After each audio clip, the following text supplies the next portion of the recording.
Hello, the physics students and engineering students. Welcome to Educate. We are continuing with our magnetic force concepts. In our previous two videos, we've already done the magnetic field and explained its relation to the magnetic force. In this particular video, we'll be looking at the magnetic force that is exerted on a current carrying loop. So first of all, when we take a wire that is carrying some current, so it's a wire that is connected to some voltage source, so it means that it has got some electrical current in it, and we now put it in a magnetic field. What happens to it? Now let's look at this sketch having the first scenario of a wire that does not have any current. Okay, so this is just a wire without a current, and then on that wire we are going to put a magnet next to it. This is just a permanent magnet. You already know that each and every permanent magnet, it produces a magnetic field that goes from the North Pole to the South Pole. So this is your magnet and it is surrounding this wire. This wire doesn't have current yet, okay? I haven't put a current source yet. It's just a wire, and then this is a magnet having a North Pole, having a South Pole. You can see that these green lines here that are indicated here, they are showing us the magnetic field that is moving from the North Pole towards the South Pole, so it is moving into the page. So to write that in a non-perspective way, this magnetic field is moving into the page, but this wire, we haven't put any current to it. It is still a zero current. That's why here I is equals to 0. So this X signs, this X that you can see here, it is just indicating that the magnetic field is moving into the page. That is, the magnetic field is moving towards the South Pole, like into. You can see that it is moving from the North Pole to the South Pole. So when you represent that using a non-perspective representation, this is into the page. So there's a magnetic field. It just means that there's a magnet that is producing this magnetic field, and we represent that magnetic field using the symbol B. You can see that here the current is 0. Okay, the current is 0. The wire is straight. Okay, there is 0 current. It means that I haven't connected to any voltage source. Now I will connect to a voltage source such that there will be a current that is moving up the wire. So you can now see that here the current is moving up the wire is because I've connected a voltage source. Remember, the direction of conventional current, it moves from the positive to the negative terminal. So it means that I've got a negative terminal somewhere here, and then I've got a positive terminal somewhere here at the ends. So it just means that I've got a voltage source. It can be a battery, it can be anything that can produce some potential difference such that there will be current that it will be moving. So you can see that the current is flowing here and it is flowing up the wire. But if you observe the wire, what actually happens to the wire as there is current that is flowing up the wire, you can see that the wire is actually bending. If you can see in scenario number B, where there was no current, yet there was a magnetic field, the wire was straight. It was just a straight current. It didn't have current, but it was just straight. But the moment current started to flow through the wire, in this case, it started flowing up the wire from this positive to this negative. The wire started to bend. You can see that the wire here is bending. It is supposed to be moving straight up here, like in B here, but now it is bending. So why is it bending? It is bending because there is current in it. If you observe scenario B, scenario D, whereby we are having now our current is moving from top to bottom, meaning that we are having our positive terminal somewhere here. Maybe this is our positive terminal and our negative terminal somewhere here. That's our voltage source. Now you can see that the current is now flowing from the top to the bottom, but the magnetic field is still flowing into the page. But look at this, the wire is bending. In this case, it is bending to my right. For scenario number C, the wire was bending to my left. For scenario number D, the wire is bending to my right. So you can see that it is very clear that whenever we have got a wire that is within a magnetic field, when there is no current in it, the wire remains straight. So it just remains straight as scenario B explains. But the moment current starts flowing within the wire, yet the wire is in a particular magnetic field caused by a magnet, okay, there's a magnetic field produced by this magnet that we've put here initially. All right, so you can see that the wire is bending, or the wire is deflecting. In this first case, it was deflecting to the left, and on this case is deflecting to my right. So this deflection is caused by current. Now let's just try to look at a theoretical explanation of exactly what happened then. So now Remember that the magnetic force FB, it acts on moving charges only, and guess what? The current is just the movement of charge. We've already discussed this in our previous video that the magnetic force, it is just the force that is exerted by a magnetic field. So whenever we have got a magnet, and that magnet produces a magnetic field that moves from the North Pole to the South Pole, that magnetic field has a potential to do what? To exert a magnetic force. Okay, remember, a force is just a push or a pull. Okay, so a magnet has a potential to push or to pull. And what does it pull or push? It pushes or pulls moving charges only. You need to remember that the magnetic force only acts on moving charges. It's part of what we've covered in our previous videos. Check them out. The links are in the comments. Okay, so basically, because here current is the movement of charges, so when we are trying to say that at image number 3 we are having some current flowing, it means that we are having moving charges within the wire. Guys, you already know that whenever we say that we have current, it means that we have got charges that are moving within the wire. So particularly here, for scenario number 1, we just put a magnet to produce a magnetic field into the page. For scenario number 2, we did not put any current. It was just a magnetic field, and it was just a wire without anything. Then now in scenario number 3, we have connected to a certain voltage source such that there was current, there was some electricity, some electrical current flowing through this wire. And guess what happens to the wire? The wire has bended. So it means that this magnetic field has exerted a magnetic force on this wire. And particularly, this is because since now the charges are moving in scenario number 3, now the charges are now moving. So this magnetic field will exert a magnetic force on the charges inside the wire, causing the wire to be deflecting. So basically, when we explain this theoretically, these are the 3 points that you can mention. First of all, the magnetic force, it acts on moving charges.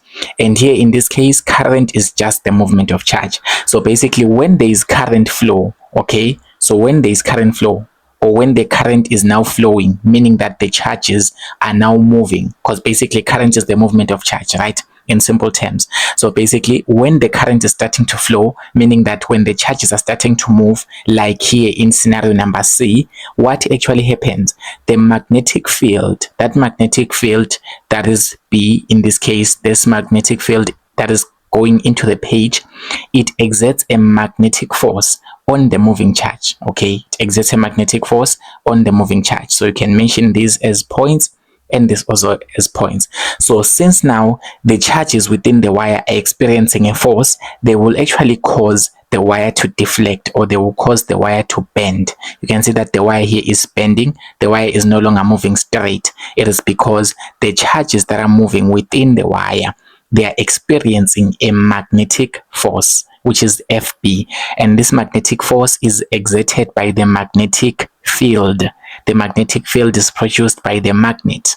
Please get your terms right on that one. Okay, so someone would want an explanation. Why didn't the wire bend in the first scenario? You can see that in the first scenario here, we had a wire that was just straight. Okay, it did not bend, but we had a magnetic field, or we had a magnet producing a magnetic field, but the wire still did not bend. So what does this tell us? This tells us here that if the current is 0, it means that the charges are not moving, because current is the movement of charge. So when there is 0 current, it simply means that the charges were not moving. And we know that the magnetic force, it only acts on moving charges. I repeat this for the 100 millionth time. Okay, the magnetic force, which is FB, it only acts on moving charges. So when there is 0 current, there is no charges that are moving. Okay, and when there are no charges that are moving, it simply means that there won't be any magnetic force that will be exerted on them, because they're just stationary. All right, but the moment they start moving, that is the moment when current is starting to be created, then we are going to have a force acting on those charges, causing the wire to deflect. Now, looking at this, it's very easy to understand in a theoretical manner. Now, let's bring the mathematics to it. So we're just going to zoom in a small portion of this wire and look at the charges within the wire. So this is just a cross-sectional just the cross section of this portion of wire. So this is the current direction. The current in this case, I've just flipped it so that it moves from left to right. All right. So remember, we said that current is the movement of charges. So it means within the wire, this is just a zoomed in picture of the wire. So within the wire, we are having a positive charge, and this positive charge, it is moving with a drift velocity v, and we are having a magnetic force that is perpendicular to the velocity. You already know that always the magnetic force is perpendicular to the velocity. It always acts perpendicular. When we have got a magnetic force and we have got a certain velocity and a magnetic field, these always acts perpendicular to one another, something like this. So the magnetic force always acts perpendicular to both the magnetic field and the velocity vector. So here, since the drift velocity of this particular charged particle, since this drift velocity is going in that direction, it means that the magnetic force has to be perpendicular to it, and the magnetic field, which is B in this case, it is moving into the page, and that will be also perpendicular to both of these. So now we're going to say that this segment, this small segment of wire, it has got a length L and it has got a cross-sectional area A. All right.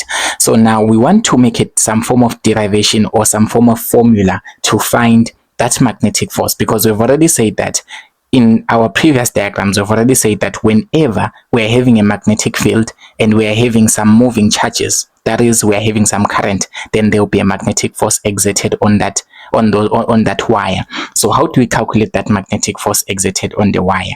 So using this diagram, we need to remember that the magnetic force acting on the charged particle is given by this formula. So this is the formula that we've learned in our previous video, that if you want to calculate, or when you want to calculate the magnetic force that is exerted on a certain charged particle, it is given by this formula QV, the cross product with the magnetic field vector, which is B in this case. So now from here, we can note a few things here. How many particles? Okay, this is just the force on one particle. All right, this is just the force on a single particle or on a single charged particle. Okay, so conventionally here we just use a proton, a positive charge, but in realistic terms, positive charges do not move. You need to know that. But here we are just using it for the sake of a stage. Okay, so here this is the force on a single charged particle. So now here, how many single charged particle can we have in this small segment that has got a length of L and that has got a cross-sectional area A? So if we were to draw other charged particles, because we're not only having one particle, guys, when you say that current is the movement of charges, it doesn't mean that we're only having one charge that is moving. Okay, for us to be able to have enough current to light up our bulbs, enough current to charge our phones, enough current to be able to do many things, we need many charges to be flowing. So we're not only talking about one charge in this particular case. So it means that there are many more other charges that are within the wire, and they are filling out the volume of the wire, because this wire definitely has got some area and it has got some length. So it does definitely means that they're filling out the entire volume. So how many charges do we actually have here? Now you already remember the concept of the charges per unit volume. The charges per unit volume, the formula, you know that the N is equals to the number of charges per unit volume. This is known as the charge density, something like that. Okay, so we just want to see how many charges are there per unit volume. And in this case, you can see one thing. You can see that here we can say that the volume here, we can definitely find it. The volume is equals to the area times the length. Okay, so for us to find the volume here, we can use this area here, this cross-sectional area, multiplied by the length. You guys already know that whenever you want to find volume and you have got some area, you can just multiply it with the length of that area. Okay, the length of that segment. So in this case, the volume is the area times the length. Okay, this is from your mathematics. Okay, so now we know that the volume is this. So how many particles do we have in total? So we'll say here the number of particles that we have in total, or the number of charges. Okay, so this is actually just the number of charges per unit volume.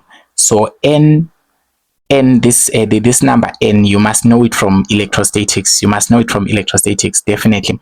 The number N just tells us how many charges do we have per unit volume, all right? How many charges per unit volume. So if we want to write it formally as a proof, I would say that here, N, it is equals to the number of charges. So I will say this is the number of charges per unit volume. The number of charges over the volume, to say that this is how many charges do you have in the volume. Okay, so number of charges per unit volume. We want to see that in this case I'm having many charges. How many number of charges am I having in this particular volume that are also moving with that velocity and they are producing some current? And we have said that our volume here will be given by area times length. The area here is the cross-sectional area A and the length is L. So I would say that here in this case N will be equals to, in this case I will say this is still the number of charges. We are still looking for the number of charges because here we need to know how many charges we have so that we can try to find how much force is exerted on each of them. So this is the area. In this case the area is AL. Okay, this is the volume I mean. So here if we make the number of charges therefore the subject of the formula, we would find that how many charges would we have in this particular segment. The number of charges will be equals to N, which is the charges per unit volume, multiplied by A multiplied by L. All right, so you can see that we just did a cross multiplication of AL and N here. So this is the number of charges that we have in total.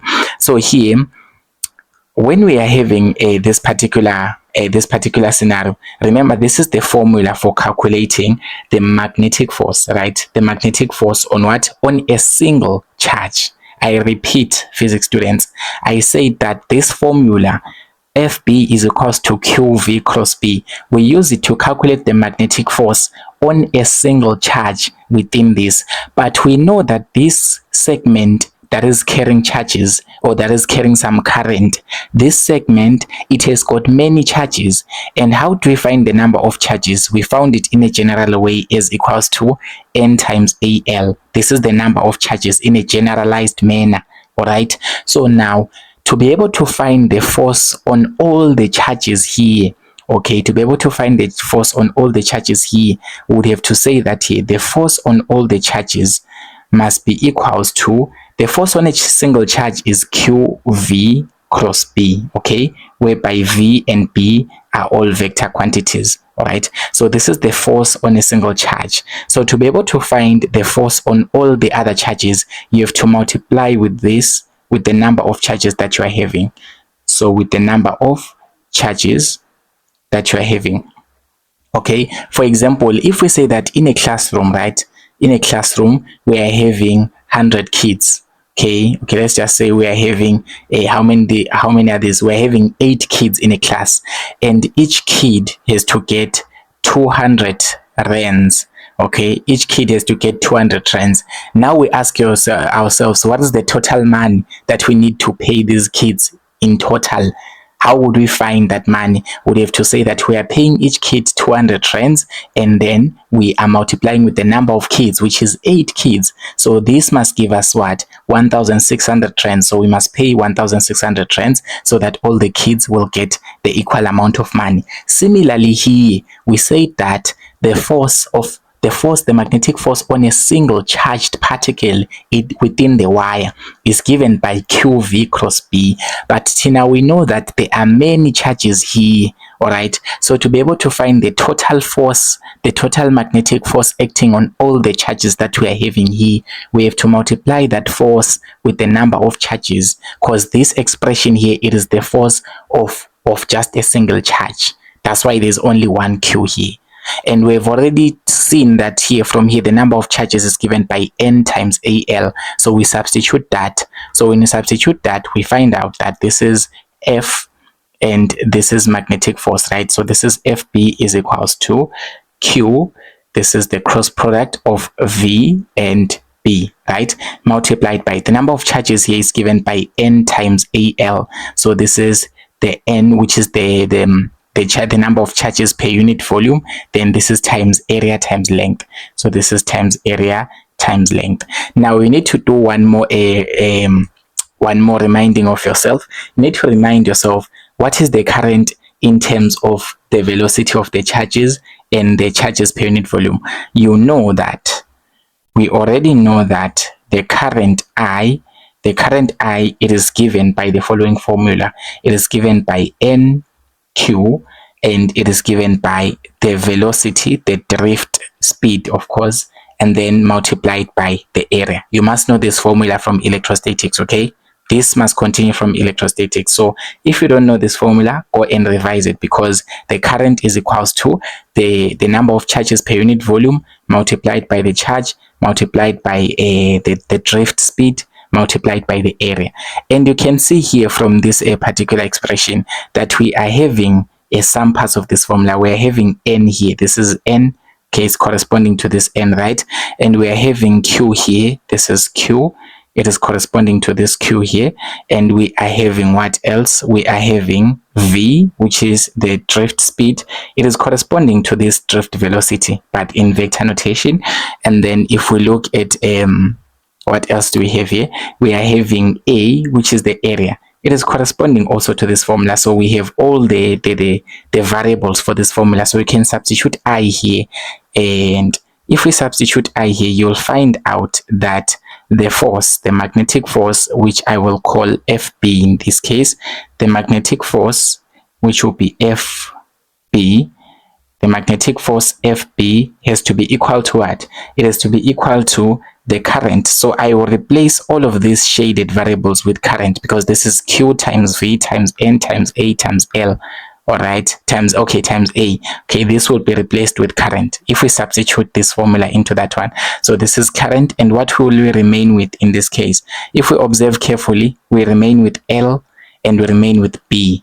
Okay, because this QVN, okay, QVNA, it gives us the current. So basically, we're just going to remain with the cross product of the length and the magnetic field vector. So this has to be the cross product of the length. Now our length is a vector with the cross product of the magnetic field.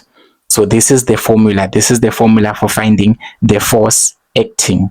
Okay, this is the formula for finding the force that is acting on a current carrying loop.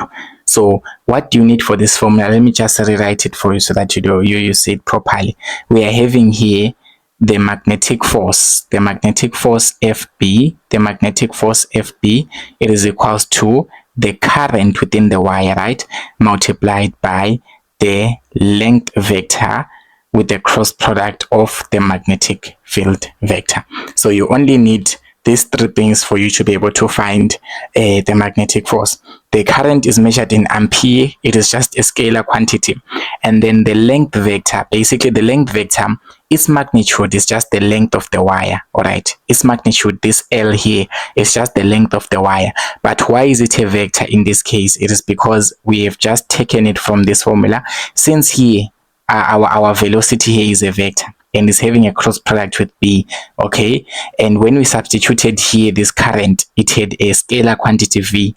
So basically, when you take L, it also has an ability to become a vector quantity in this way, because this vector V is going the same direction as L.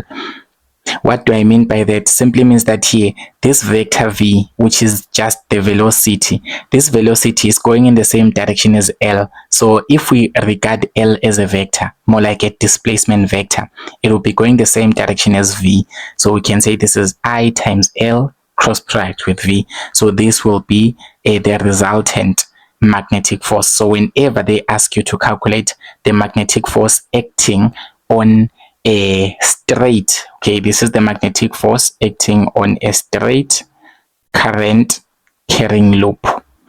It's a straight current carrying wire. You can say straight current carrying loop or straight current carrying wire. All right, so what if the wire is arbitrarily shaped? That is, the wire is not really straight, okay, because in this previous example we had a wire that was straight. It was a straight wire, and we passed some current to it. Maybe positive, this is negative. It was a straight wire and we passed some current to it, right? But now, what if you are given an arbitrarily shaped current carrying loop. All right, like this one, this is not a straight wire. You can see that it's bending here. This one, this is not a straight wire. It is somehow bending in some other places. So this is definitely not a straight wire. How would we be able to find the magnetic force exerted on it, since it carries some current that is moving up in this direction?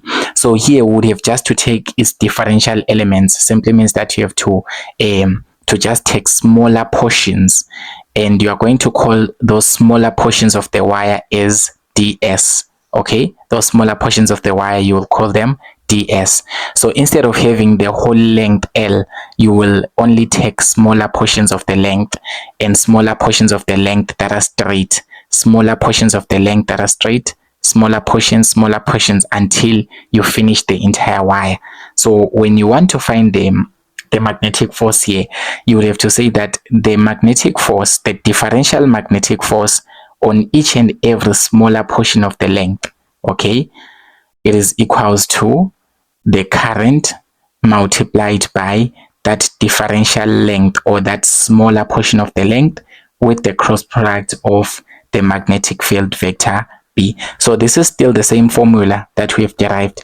But here we are using it for the smaller portions. So here we are just assuming that each and every smaller portion in this wire that is irregularly shaped, each and every smaller portion, it is straight, and it is straight. So to find the magnetic force on it, we put a little d here to show that the magnetic force acting on that smaller portion of wire, okay, it is just a small magnetic force.